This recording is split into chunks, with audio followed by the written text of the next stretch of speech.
quick impromptu in transit. Going to take care of some business. Listen to the brother videos. Brother called Smart Guy. I guess he's a rapper out of New York City, and very intellectual rapper. Actually, he's a very good rapper. But in order to be able to succeed or be on the airways nationally in that genre, man, you're gonna have to go through some gatekeepers. In order to go through those gatekeepers, you're gonna have to produce a certain type of music that the oligarchs or those who run those music companies want you to put out. It's not really what the people want to hear. It's them conditioning people, telling the people what they want them to hear. And brother made some very good points, man. I listened to one of his interviews, and you can tell he listened to GMS or somebody from One West in the truth, because a lot of his logic, he has definitely listened to some people in order to get to where he's at. But he's a very intellectual brother, so he has a lot of good points, And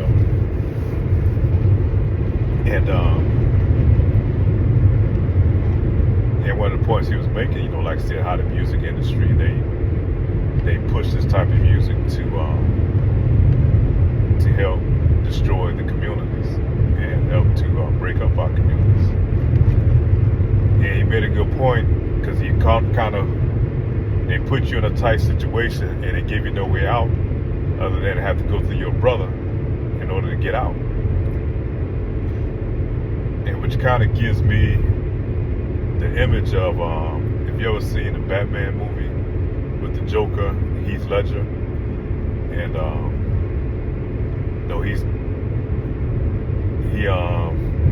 he takes out the crime boss, right? And then he got his two henchmen. There might have been three henchmen that was left. They all standing around. Joker's got his men around him. He's giving them only one option. He said, only got one position left on my team. And right now we having trials, so to speak. So he ended up breaking a cue stick in half. And he drops the heavy end of the cue stick amongst them and said, pretty much like, let the trials begin. Whoever wins, going to make it on my team. And that's kind of like the position that Jake has been in, over the years, Like I said, they redlined us into these communities. And once they redlined us into these communities, they took away these profitable jobs that Jake had back in the early, late 40s and early 50s. And then they took those jobs out of the communities. And there Jake left stranded there with no job opportunities, no way to provide for the family. And then you created that harsh condition. And then you break up the home, because you take the man out of the homes by offering provisions to the women or rewards for running a bastardized homestead, man, where there's no father in the house, And you raise these bastard kids without a man in the house. And so that naturally gonna put Jake in a position where he feels he has to step up, where he's gonna have to provide for these so-called now independent women that don't need a man. And how he's gonna be able to provide and be able to outdo Uncle Sam? He's got to go out here and sell dope. Is only going to be his only option in order to make that kind of money. And like Elder Apostle Barks often said, women are hypergamous. They go to the highest bidder. That's just the natural order of how women are. So they pump the drugs in the neighborhoods, mainly in the 60s and 70s. They were pumping that heroin in there. And you go back and look at the Frank Lucas movie, or the one that Denzel Washington played. And how he's bringing the heroin in, and really before he started getting it from Vietnam. That's why we was over there in Vietnam. That's the purpose of us being over there in that small ass country, man. Because they were producing opium. They we wanted to control the opiate trade. So brother just tapped in. He found another way to bring it in. But you know, that's the play that they created for us, man. That's the avenue that they created. They shut off all other avenues to get out of the ghetto. And the only way you can get out is you have to take this route. And when you take that route, now we're going to send the cops, the slave catchers, the policemen, to lock you up and give you these football numbers. And they're going to put you in a position where you got to kill one another.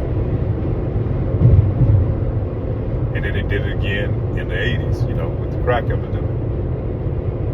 And then like the brother going into, the smart guy, he was saying how they used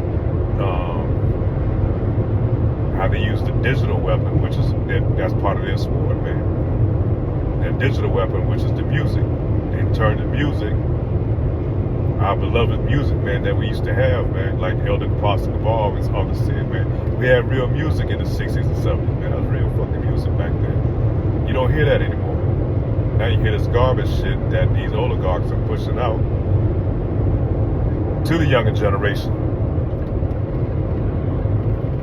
And it's all self-destructive, man. It's about killing one another.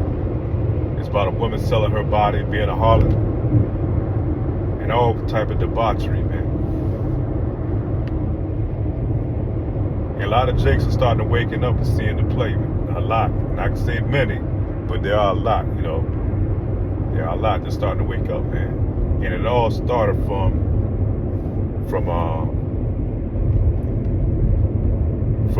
the Hebrew Israelites, man, really. They was the one that started pushing this conversation, that's got this conversation going. About women being feminists and all this type shit, how our women has transgressed against her men, you know. She turned an evil eye towards her men. The Hebrew Israelites started pointing this out. And then from there, you know, created the red pill movement. Brothers starting to become passport brothers and getting the hell out. And all these things go back to Esau and Edom, man. The devil, man.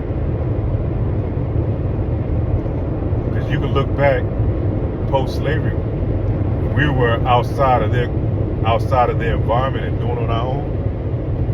Shit, we were thriving, man. I think we have many communities that were thriving. It wasn't just Rosewood and Tulsa, Oklahoma. We have many communities that were thriving. And that's why they created this bloody summer of 1919, I believe it was, Shalaki from Raw. And where they started going through and raiding these townships, man. And that's why they came in with the 60s with Martin Luther King and the Civil Rights Movement, and I forget the term that they use, where we're supposed to merge into their society. And that's when all the debauchery really kicked in, man. That was the end of our families, man. That was the end of our nation, really. Once you break up the family, eventually it's going to destroy the whole nation as a whole. You know? And all this orchestrated by Esau and Edom. But at the end of the day, Yahweh Ba'Shem, Yahweh Shai authorized and signed off for it. So Esau has a role to play, man. He was created to be the evil one on the earth.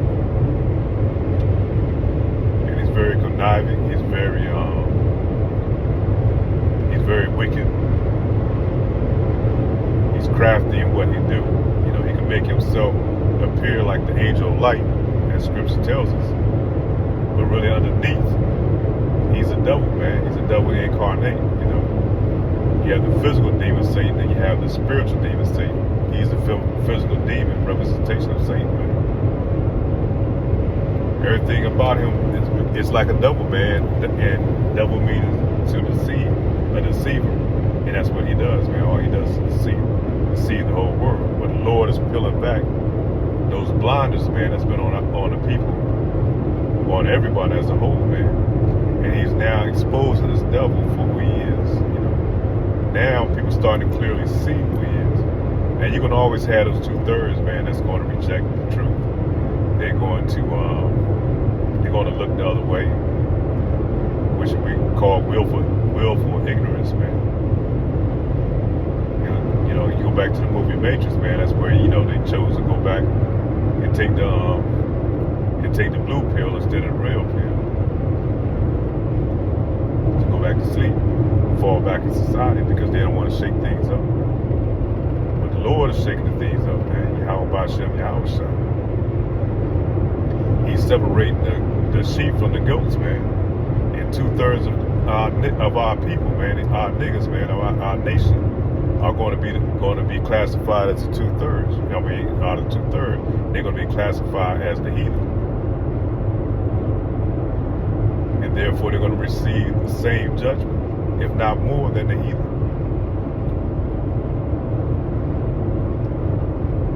Yeah, like I said, you know, I was watching a smart guy interview, very intelligent young brother, man.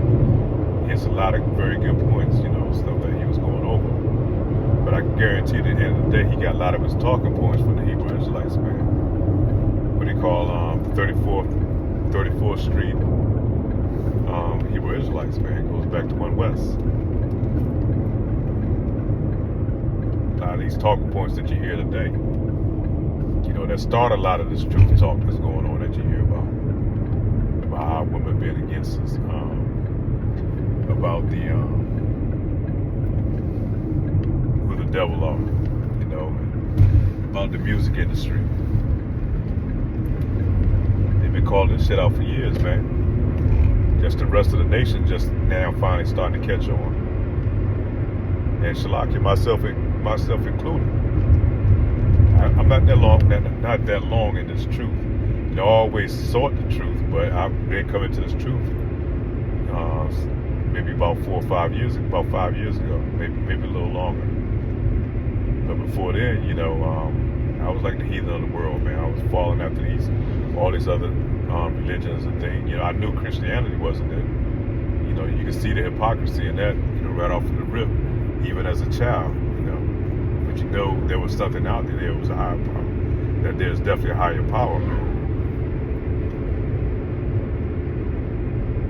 Yeah, that's pretty much it, man. I just want to kind of hit that point. You know, stay away. You know, keep your eyes on Yahweh Bashem, Yahweh Shah. With that, say shalom.